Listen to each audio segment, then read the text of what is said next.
Welcome to my channel. Urdu नज़म काली काली भेड़। काली काली भेड़ ऊन है क्या, जी हाँ 3 थैलियाँ।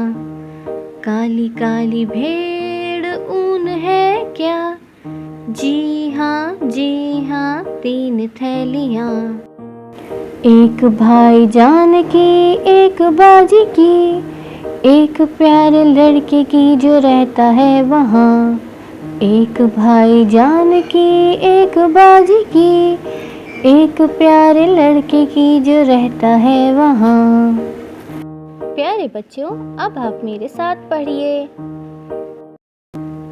काली काली भेड़ ऊन है क्या, जी हाँ 3 थैलियाँ। काली काली भेड़ ऊन है क्या, जी हाँ 3 थैलियाँ।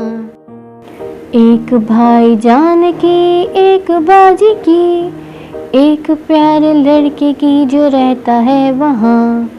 एक भाई जान की एक बाजी की, एक प्यारे लड़के की जो रहता है वहाँ। अगर आपको हमारी ये नज़म अच्छी लगी, प्लीज़ लाइक एंड सब्सक्राइब।